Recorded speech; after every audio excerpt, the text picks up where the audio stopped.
बच्चों, कैसे हो? हम पढ़ रहे हैं चैप्टर रे ऑप्टिक्स और रे ऑप्टिक्स में चल रहा है रिफ्रैक्शन ऑफ लाइट। और रिफ्रैक्शन ऑफ लाइट में आज जो हम पढ़ेंगे वो है टॉपिक रिवर्सिबिलिटी ऑफ लाइट।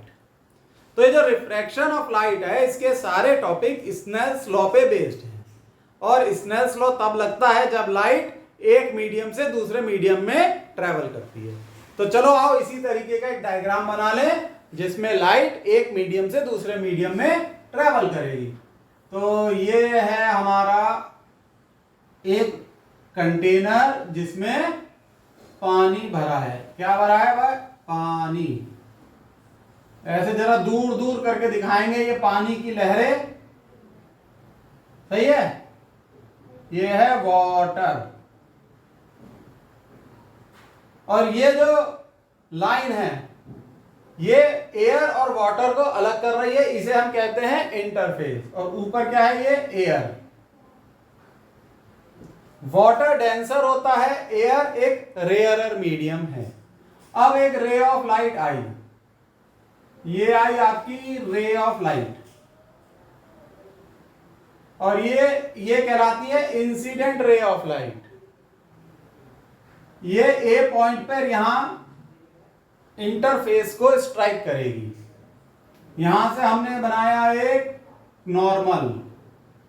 ये क्या बन गया आपका? ये बन गया नॉर्मल। इसे नाम दिया एन डैश। सही है? अब ये जब लाइट डेंसर मीडियम में एंटर करेगी, डेंसर यानी पानी में एंटर करेगी, it will shift towards the normal. तो ये है एंगल आई और ये रे ऑफ लाइट अब ऐसे हो जाएगी ये। सही है? तो ये होगी रिफ्रैक्टेड रे और ये एंगल होता है आर, जिसे हम कहते हैं एंगल ऑफ रिफ्रैक्शन। ये हम इतना पढ़ चुके हैं। और स्नेल्स लॉ क्या कहता है भाई? स्नेल्स लॉ बताना भी जरूरी है क्योंकि उसी पे बेस्ड है ये टॉपिक हमारा, रिवर्सिबिलिटी ऑफ लाइट। ये कहता है साइन आई अपॉन साइन आर। समझ गए? Sine I upon sine r is equal to refractive index of. एक जनरल वे में बताते हैं। मान लो ये मीडियम 1 है और ये मीडियम 2 है। ठीक? यहां हमने एग्जाम्पल लिया है, मीडियम 1 है एयर, मीडियम 2 है वाटर। ये कोई भी मीडियम हो सकते हैं इसलिए जनरल वे में। तो sine I upon sine R, I यानी मीडियम 1 का एंगल। मीडियम 1 वो मीडियम है जिसमें लाइन पहले ट्रेवल करती है और मीडियम 2 वो मीडियम है जिसमें लाइन बाद में ट्रेवल करती है। तो पहले इसमें ट्रेवल कर रही है, बाद में वाटर में। सही? तो अब ये देखो आई अपॉन आर, जिसमें पहले डिवाइडेड बाय जिस मीडियम में बाद में, upon this is equal to 2 upon 1। यह है एब्सोल्यूट रिफ्रैक्टिव इंडेक्स ऑफ 2, यानी जिसमें बाद में ट्रेवल करी light, divided by refractive index of 1 जिसमें पहले ट्रेवल करी। समझ गया? समझ गए होंगे आप लोग? अब इसे हम ऐसे भी लिखते हैं n21 refractive index of 2 with respect to 1। अब इस एग्जाम्पल को देखें तो sine I by sine r is equal to refractive index of 2 क्या होगा? Water, upon refractive index of 1 क्या है? Air. This is equal to refractive index of water with respect to air. सही है? तो ये मैंने स्नेल्स लॉ इसलिए बताया जिससे कि आपको ये वाला पार्ट समझ में आ जाए, यहां आपको कोई कंफ्यूजन ना रहे। अच्छा, किसी बुक में n21 को ऐसे भी दे रखा होता है, n2 यहां 1 यहां, refractive index of 2 with respect to 1, या ऐसे दे रखा होता है μ21, n की जगह हो गया था म्यू। ठीक है? यहां 2 1 यहां 2 1। या ऐसे दे रखा होता है μ/1। ये सब डिनोट करते हैं refractive index of 2 with respect to 1। सही, कैसे भी डिनोट कर सकते हैं हम। यहां हमने ये मेथड अडॉप्ट किया है, ये मेथड भी हम कई बार अडॉप्ट कर सकते हैं, क्योंकि किसी किसी न्यूमेरिकल में ऐसे दे रखा होगा, किसी में ऐसे, किसी में ऐसे। आप बस कंफ्यूज मत होना। अब ये आप चाहो तो नोट कर लो 2 सेकंड के लिए स्क्रीन पॉज करके। अब हम ये पढ़ेंगे टॉपिक और फिगर हमारा यही रहेगा।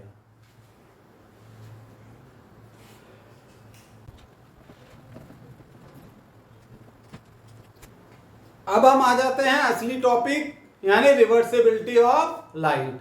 बाकी सारे टॉपिक भी असली टॉपिक होते हैं, लेकिन ये आज का असली टॉपिक है। तो अब आप ये देखिए, मीडियम 1 से मीडियम 2 में लाइट एंटर करी, तो मीडियम 2 में हमने एक मिरर लगा दिया। ये क्या है? Mirror. This is your mirror. अब आपने नोट करा ये मिरर इस रे के परपेंडिकुलर है, यानी ये जो रे है, रिफ्रैक्टेड रे, इस पे गिर रही है perpendicular to the mirror, 90 degree के एंगल पे गिर रही है। और हमने पढ़ा था कि प्लेन मिरर पे जब कोई लाइट परपेंडिकुलर गिरती है तो वो वापस उसी पाथ पे लौट जाती है। तो अब क्या होगा, ये लाइट ऐसे लौट जाएगी, मिरर से टकरा के ये लाइट वापस लौट जाएगी और इस पॉइंट पे आके ऐसे वापस अपने पाथ को रिट्रेस कर लेगी। रिट्रेस मींस जिस रास्ते से आई है उसी रास्ते पे लौट जाएगी। तो ये कहलाता है रिवर्सिबिलिटी ऑफ लाइट, यानी लाइट जिस रास्ते से आई मिरर से टकरा के उसी रास्ते पे लौट गई। तो इसी को हम लिख लेते हैं what is reversibility of light.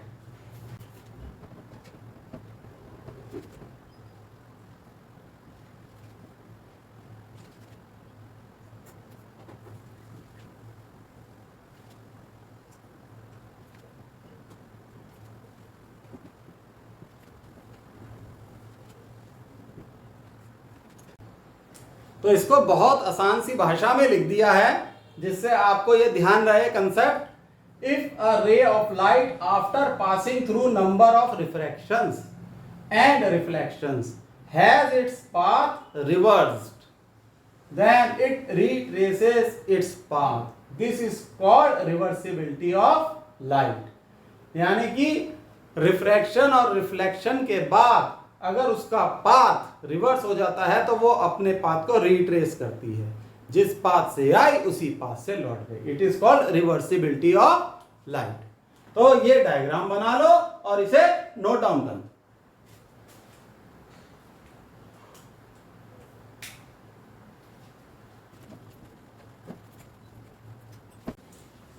अब हम ये पढ़ेंगे कि हम इस टॉपिक को पढ़ क्यों रहे हैं, इस टॉपिक से ऐसी क्या कंक्लूजन निकलती है जो हमारे काम आती है, न्यूमेरिकल सॉल्व करने के काम आती है या उसकी कोई प्रैक्टिकल एप्लीकेशन होती है। तो आओ अब इस चीज को समझते हैं। अब जैसे ये रे है, रे ऑफ लाइट, ये पहले मीडियम 1 पे ट्रेवल कर रही है और फिर यह स्ट्राइक कर रही है। एंगल ऑफ इंसिडेंट है आई, फिर ये मीडियम 2 में चली गई, एंगल ऑफ रिफ्रैक्शन है आर, और स्नेल्स लॉ के हिसाब से साइन आई अपॉन साइन आर, ये क्या होगा? Refractive index of 2 upon refractive index of 1। सही है, इसे हम ऐसे भी लिख सकते हैं, refractive index of 2 with respect to 1। ठीक, देखो आई क्या है? मीडियम 1 का एंगल जिसमें रे पहले ट्रेवल कर रही है, आर मीडियम 2 का एंगल जिसमें बाद में ट्रेवल कर रही है। और यहां फिर उल्टा हो जाता है, यहां 2 पहले आता है और 1 नीचे आता है। ठीक, और ये क्या आता है? इसको लिख लेते हैं N21 is refractive index of 2 with respect to 1। WRT क्या है? With respect to. सही है। अब आगे देखो, अब ये रे ऑफ लाइट इसने मिरर को हिट किया, परपेंडिकुलरली हिट किया, तो ये रिवर्स अपने पाथ पे वापस चली गई। तो जब ये वापस जा रही है तो एंगल ऑफ इंसिडेंट एक तरीके से क्या है, आर। जब ये वापस गई तो यहां पर एंगल ऑफ इंसिडेंट आर है और दूसरे मीडियम में इसने एंटर किया 1 में, तो एंगल ऑफ रिफ्रैक्शन इसका हो गया आई। तो यहां पर स्नेल्स लॉ इस तरीके से लगेगा, क्योंकि अब पाथ ऑफ लाइट इस तरीके से है ना, ऐसे गई और फिर ऐसे, तो यहां उल्टा लगेगा, sine r upon sine i it is equal to दूसरे मीडियम का रिफ्रैक्टिव इंडेक्स यानी n1 upon n2, this is equal to n12। n12 क्या है, रिफ्रैक्टिव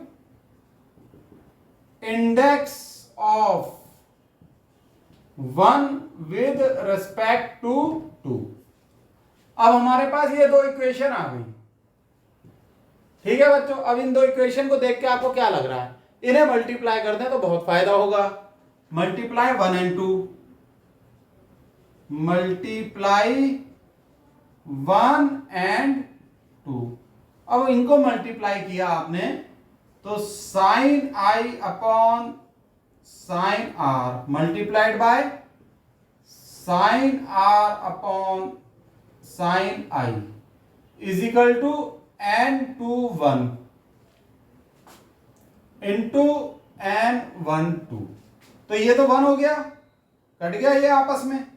तो यहां से आपके जो निकल के आई conclusion n21 into n12 is equal to 1। और final conclusion n21 is equal to n1 upon n12।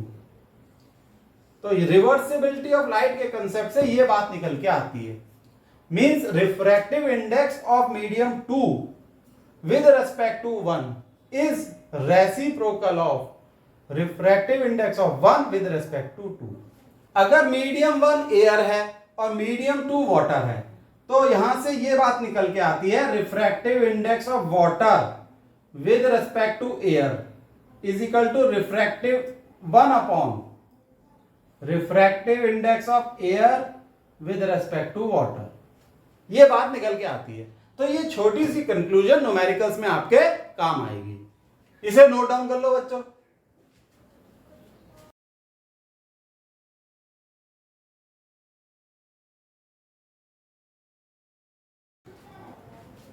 अब बच्चों हम पढ़ेंगे refraction through multiple medium.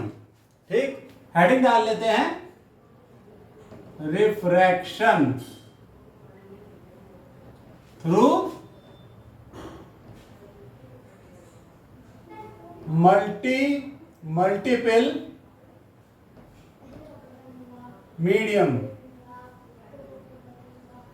Mediums.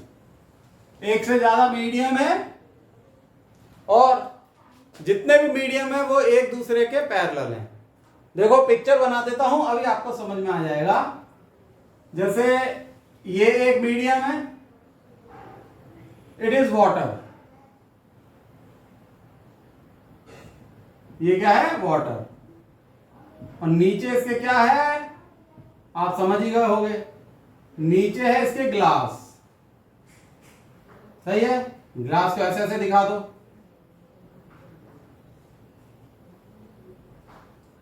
और ऊपर एक मीडियम है, कौन सा, एयर, वो तो अपना है ही। अब एक नॉर्मल प्लॉट कर दो इस पॉइंट पर, ठीक है। एक इंसिडेंट रे ऑफ लाइट आई, ये आई, ये आई, ये आई, ये आ गई, सही। दिस इज एंगल आई। और ये जब डेंसर मीडियम में जा रही है, ये नॉर्मल की तरफ बैंड होगी, ये नॉर्मल है एन, नॉर्मल की तरफ ये बैंड हुई, ये ऐसे, दिस इज एंगल आर, इस तरीके से गई है। फिर इसने दूसरे मीडियम के इंटरफेस को हिट किया इस पॉइंट पे। अब यहां पर एक नॉर्मल बना दो, ये बन गया ये एक और नॉर्मल, अब ये भी एक डेंसर मीडियम है ग्लास, सही है, पानी से ज्यादा डेंस होता है, तो ये लाइट ऐसे चली जाएगी, ये फर्दर बैंड होगी नॉर्मल की तरफ। अब यहां एक बात देखो, अगर ये एंगल आर है तो ये भी आर है, सही, अल्टरनेट एंगल, क्योंकि ये दोनों लाइन पैरेलल हैं। तो इस वाले इंटरफेस पे, कौन से, ग्लास और सॉरी वाटर और ग्लास के इंटरफेस पे आर क्या है, एंगल ऑफ इंसिडेंट। इसे आप R1 ले लो तो ये भी R1 होगा, ठीक है, थोड़ा सा साफ नजर आ रहा ना आपको, ये R1 है और ये भी R1, और ये एंगल क्या होगा, R2, सही है। अब ये यहां पर हिट करेगा इस पॉइंट पे, फिर एक परपेंडिकुलर यहां बनाया, और ये लाइन ऐसे, ये रे ऐसे बाहर निकल गई, सही है। देखो इसे, एक बात ये गौर करो कि ये रे नॉर्मल से जो एंगल बना रही है, मतलब फाइनली ये जो बाहर निकली, ये निकली एयर में, एंटर भी हुई थी एयर से, तो ये एंगल भी आई होगा, क्योंकि जिस एंगल पे ये एंटर करती है उसी एंगल पे बाहर निकलती है। तो हम ऐसे लिख लेते हैं, ये है एयर, ये है हमारा वाटर,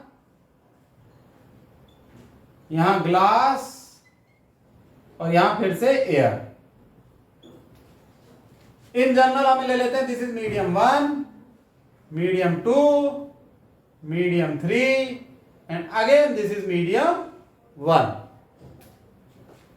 अब स्नेल्स लॉ लगाते हैं, स्नेल्स लॉ।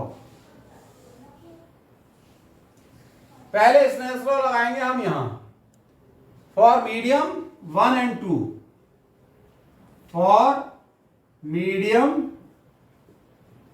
1 and 2, इन दो मीडियम के लिए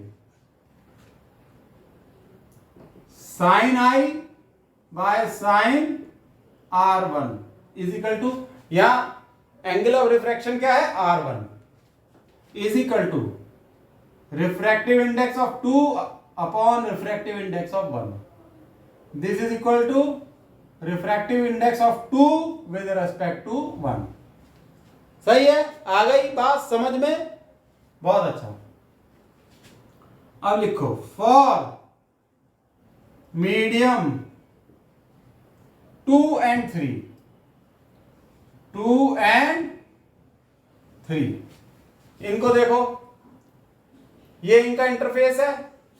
जब रे ऑफ लाइट यहां हिट करेगी तो एंगल ऑफ इंसिडेंस क्या होगा, R1, और एंगल ऑफ रिफ्रैक्शन क्या होगा, R2।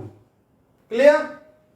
तो यहां sine R1 upon sine R2, second medium या 3 है तो N3 अपॉन N2, ठीक।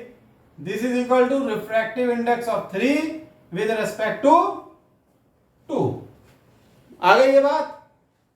चलो अब हम देखते हैं, फॉर मीडियम 3 and 1, 3 and 1, ये इंटरफेस है।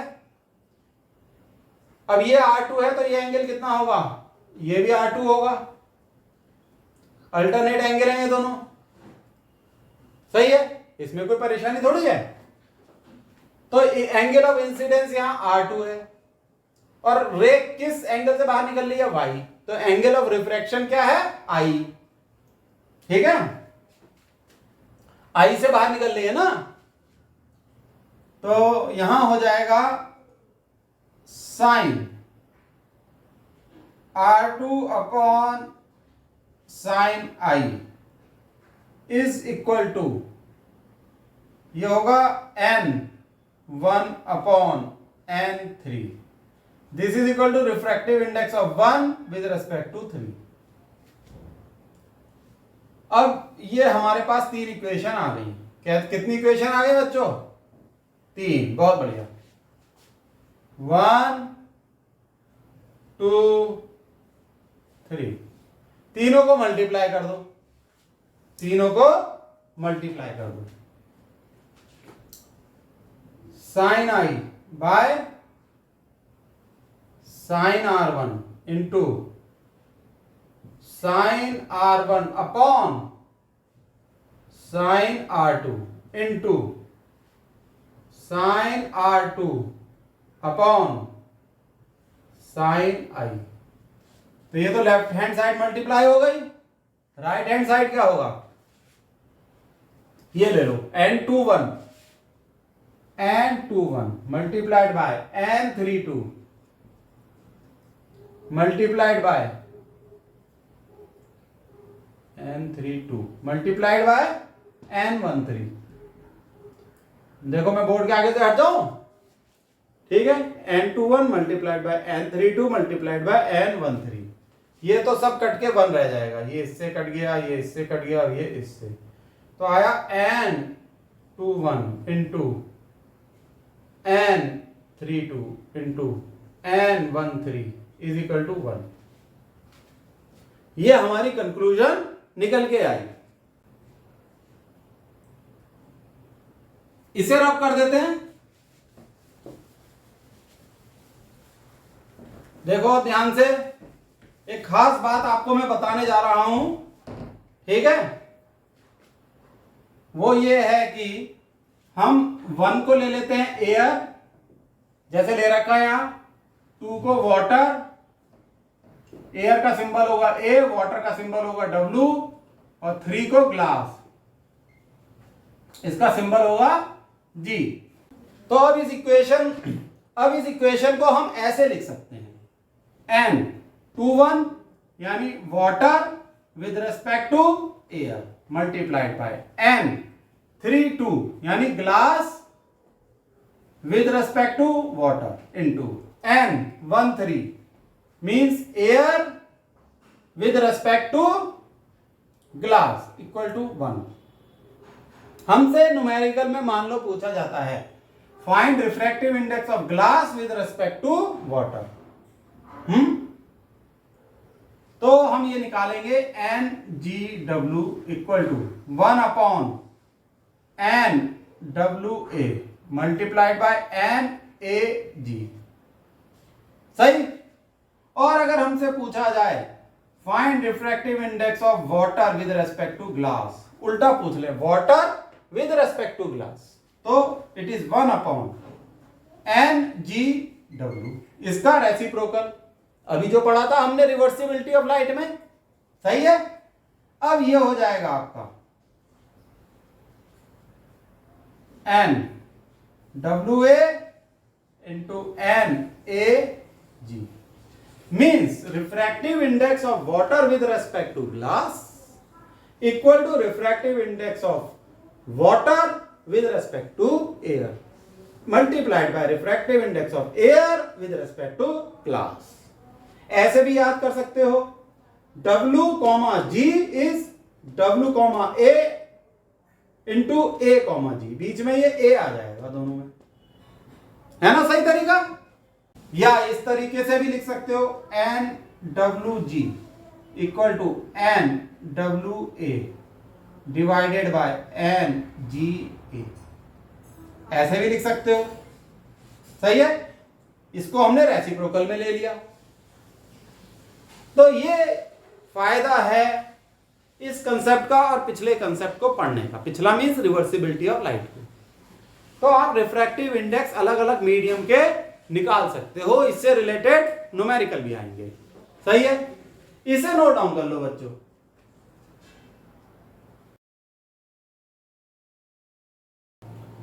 एक एग्जाम्पल देखते हैं हम, हमें दे रखा है NGW इज इक्वल टू 9/8, ठीक। अब बस आप इसको एकदम से समझ जाना, GW का मतलब है refractive index of glass with respect to water. अब मैं ये चीज बोलूंगा नहीं, बार बार बोलूंगा, आप लोग भी बोर हो जाते होंगे, अब डायरेक्टली लिखूंगा। और हमें दे रखा है NGA इज 3/2, ये वैल्यू हमें दे रखी है और हमसे पूछ रहे हैं NWA ये बताना है। ठीक है, वाटर का हमें रिफ्रैक्टिव इंडेक्स बताना है एयर के रेस्पेक्ट में। तो हम ऐसा करेंगे कि हम बीच में ग्लास ले आएंगे। ठीक है, क्या ले आएंगे बीच में? ग्लास। तो NWA इक्वल टू, और ग्लास क्यों ला रहे हैं? क्योंकि ग्लास का हमें दे रखा है। हम ऐसे ले आएंगे N, इसको ऐसे कर दो आप, NWG। ठीक है, यहां पर G आ गया इंटू NGA। ठीक है, W और A के बीच में इस तरीके से G ले आए। बस ये समझ लो G से हमने इसको जोड़ा है, तो बीच में हमने तोड़ने के लिए क्या किया? G ले आए। अब हमें क्या दे रखा है? हमें दे रखा है GA दे रखा है, और WG नहीं दे रखा, लेकिन GW दे रखा है। ये इसका रेसिप्रोकल हो जाएगा, तो ये हो जाएगा NGA। ये तो ऐसे ही रहने दो, इसको नीचे हम ले आएंगे तो ये हो जाएगा NGW। ठीक है, यहां तक तो आपको समझ में आ गया। अब आप वैल्यू रख दो। NGA क्या है? 3/2 डिवाइडेड बाय, और NGW क्या है? 9/8। आप इसे सॉल्व कर लो, ये आ जाएगा आपका 4/3। तो ये NWA इज 4/3, मतलब refractive index of water with respect to air is 4/3। यानी पानी का रिफ्रैक्टिव इंडेक्स एयर की प्रेजेंस में कितना होगा? 4/3। तो इस तरीके के क्वेश्चन आ जाते हैं। सही है, तो ठीक है बच्चों, आज के लिए इस लेक्चर के लिए इतना बहुत है। अभी टाटा बाय बाय बोलते हैं, इसके बाद नेक्स्ट टॉपिक लेके चलेंगे। नेक्स्ट टॉपिक क्या है नेक्स्ट लेक्चर में देखना। Bye, see you.